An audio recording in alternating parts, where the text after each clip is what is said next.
Hello everyone and welcome back to UGC NET mentor. I hope you are doing well guys. जैसे कि आप सभी को पता है कि यूजीसी नेट के जो एग्जाम है वो 21 फरवरी से स्टार्ट हो रहे हैं और ऐसे में आपको ये चीजें समझना जरूरी है कि एग्जाम में क्या लेकर के जाना है एग्जाम सेंटर और क्या एग्जाम सेंटर लेकर के नहीं जाना, क्या आपका ड्रेस कोड होना चाहिए।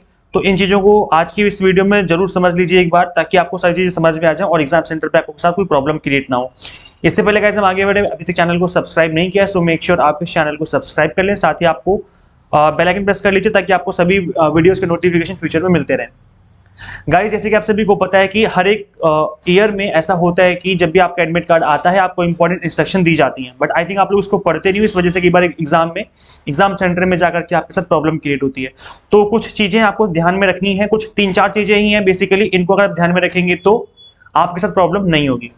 सबसे पहली चीज तो ये, no candidate shall be permitted to enter after the gate closing time. अब ये गेट क्लोजिंग टाइम का क्या मतलब है, किस टाइम पर गेट क्लोज हो जाएगा। अगर मॉर्निंग में 9 से 12 वाला आपका एग्जाम है तो 8:30 बजे आपका गेट क्लोज हो जाएगा। 8:30 बजे के बाद एंट्री होना बहुत मुश्किल होता है। मैक्सिमम सेंटर पे 8:30 बजे के बाद एंट्री नहीं होगी। कुछ गिने चुने 2-4 सेंटर ऐसे होंगे जहां पर 8:35 तक ले लिया जाएगा आपको, कुछ गिने चुने सेंटर पे। नहीं तो 8-8:30 के बाद एंट्री लेते ही नहीं है, मना कर देंगे। तो इसलिए अगर सुबह 9 से 12 वाला एग्जाम है तो 8:30 बजे आपको हर कीमत पर पहुंच जाना है। और अगर शाम वाला एग्जाम है 3 से 6 वाली शिफ्ट वाला, तो उस केस में आपको 2:30 बजे पहुंच जाना है। 2:30 will be the last time जिस टाइम पर आपकी एंट्री होगी। उसके बाद फिर आपके साथ प्रॉब्लम क्रिएट होगी और फिर आपको एंटर नहीं करने दिया जाएगा। तो मिनिमम 30 मिनट्स पहले आपको एग्जाम सेंटर पे पहुंच जाना है। पहली चीज तो ये आपको बहुत अच्छे से क्लियर कर लेनी है। सेकंड चीज गाइस ये कि आपको क्या क्या लेकर के जाना है। तो एडमिट कार्ड का जो फर्स्ट पेज है दैट इज कंपलसरी, वो लेकर के ही जाना है, इसके बिना एंट्री नहीं होने वाली। तो एडमिट कार्ड के टोटल 4 पेजेस आपको दिए जाते हैं। कई बार किसी किसी में 3 गिवन होंगे, किसी किसी में 4 गिवन होंगे। जिन्होंने अपना आधार कार्ड दे दिया है उनके 3 पेजेस गिवन होंगे, जिन्होंने आधार कार्ड नहीं दिया उनके 4 पेजेस गिवन होंगे। सो अगर आपने आधार कार्ड नहीं दिया है तो ऐसे में आपको चारों 4th पेज लेकर के जाना है। जैसे यहाँ पे लिखा हुआ आप देख सकते हो, पेज नंबर 4 जो होगा that will be declaration from non Aadhaar candidate. तो पेज नंबर 1 जो होगा उसमें आपका सेंटर, आपका सब्जेक्ट नाम लिखा होगा।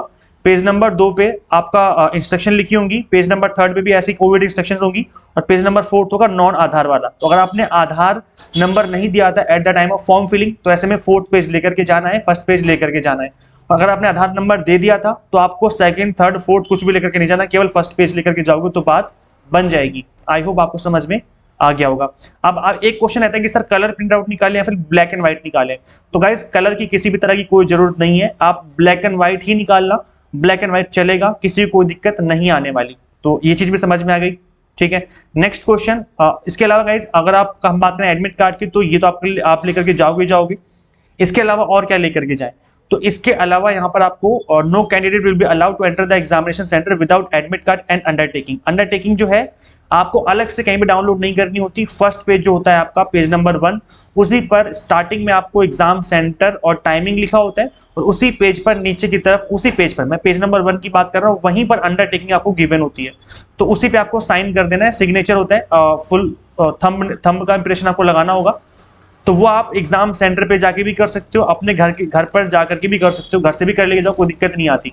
तो एग्जाम सेंटर पे जाकर करोगे तो भी आप कर लोगे, कोई दिक्कत वहां पर भी नहीं आने वाली। तो गाइज ये हो गया आपका, that is admit card with undertaking, ठीक है। फर्स्ट चीज ये हो गई।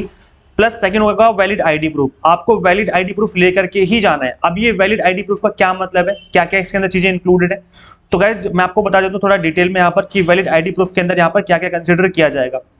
जैसे कि आप देख सकते हो जो कि फोटो आइडेंटिफिकेशन प्रूफ होना चाहिए इशूड बाय गवर्नमेंट, जैसे पैन कार्ड हो गया, ये कंसिडर किया जाएगा आपका आईडी प्रूफ के लिए।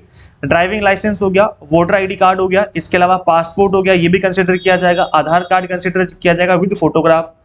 ई आधार कार्ड, याद है जो आपका पीडीएफ फॉर्मेट में आधार कार्ड आता है, अगर आप उसका प्रिंट आउट निकाल के लेके जाओगे तो वो भी कंसिडर किया जाएगा। राशन कार्ड हो गया, इसमें राशन कार्ड में याद रखना कि फोटो आपकी होनी चाहिए। आधार इनरोलमेंट नंबर हो गया with photo, plus all other ID photocopies of ID even if attested scan photo ID in the mobile phone will not be considered as valid ID proof। तो अगर आपके मोबाइल फोन में आपकी ID की photo है और आपको लगता है कि मैं इसको दिखा के काम चला लूंगा, तो बात नहीं बनने वाली। मतलब मोबाइल फोन के अंदर अगर कुछ भी होगा तो वो आपको कंसिडर नहीं किया जाएगा।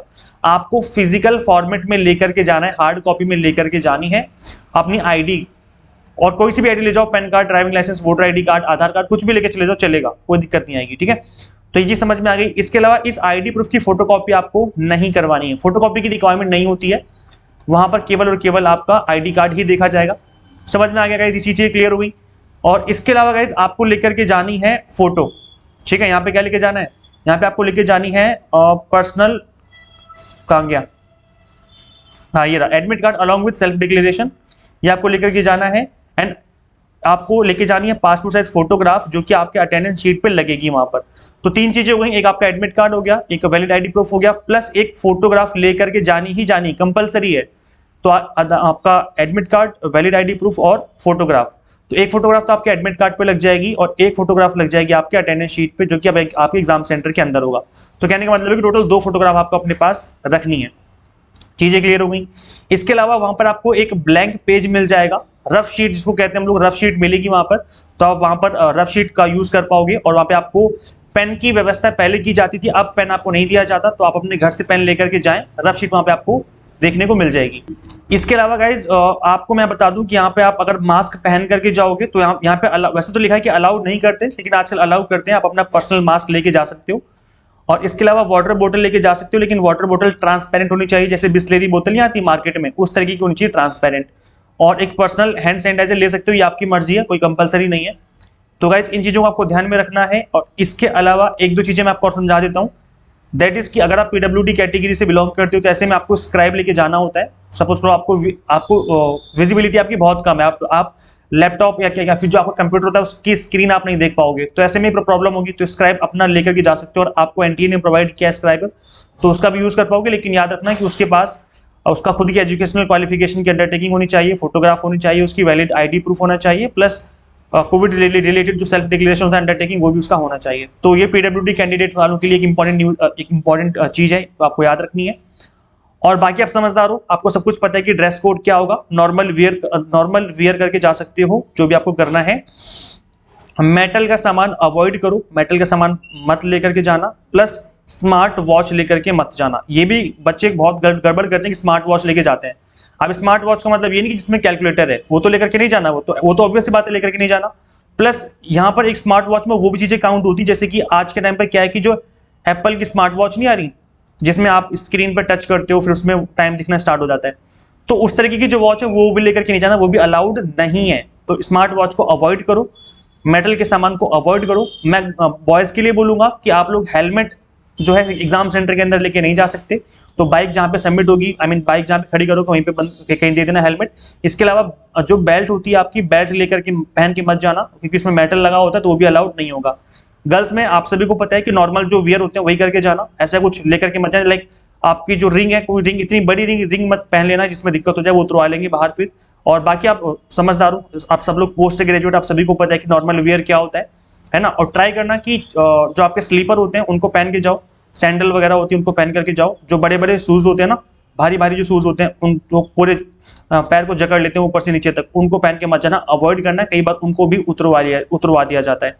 तो नॉर्मल सिंपल स्लीपर या सैंडल पहन के चले जाओ, कोई दिक्कत नहीं आएगी। और ये आपके नॉर्मल वियर्स ही कहलाते हैं, ठीक है। आई होप आपको चीजें समझ में आ गई हैं। तो यहाँ पे जितनी भी चीजें हैं गाइज, ये आपको समझ लेनी है अच्छे से। आप इस वीडियो को ज्यादा से ज्यादा शेयर जरूर कर देना सभी फ्रेंड्स के साथ, जितने भी फ्रेंड्स आपके एग्जाम देने जा रहे हैं। अगर आप यूजीसी नेट की तैयारी कर रहे हो तो अपकमिंग अटेम्प्ट के लिए एग्जाम टारगेटेड बेस्ड प्रिपरेशन यहाँ से स्टार्ट कर सकते हो। Paper 1 commerce, management and political science हम आपको पढ़ा रहे हैं। कंप्लीट कंटेंट बाइलिंगुअल है, इंग्लिश मीडियम, हिंदी मीडियम में। एनटीए क्वेश्चन आंसरिंग पैटर्न चीजों को कवर किया हुआ है। मॉक टेस्ट है, प्रैक्टिस करने के लिए पीडीएफ फॉर्मेट में नोट्स हैं, जिनको डाउनलोड करके आप मल्टीपल टाइम रिविजन कर सकते हो। कंप्लीटली क्वालिटी बेस्ड आपको यहाँ पर कंटेंट डिलीवर किया जाएगा। इस ऐप को इंस्टॉल कर सकते हैं गूगल प्ले स्टोर से, यूजीसी नेट मेंटर ऐप। अगर आप iOS यूजर तो उसका लिंक आपको इसी वीडियो के डिस्क्रिप्शन बॉक्स और कमेंट बॉक्स में मिल जाएगा, तो उसी लिंक पर जाकर के ही आपको ऐप इंस्टॉल करनी है। Thank you so much watching this video. Share this video with all UGC NET aspirants and subscribe for UGC update and assistant professor job updates. Guys मिलते हैं फिर नेक्स्ट वीडियो में। Till then keep watching UGC NET mentor. Thank you so much.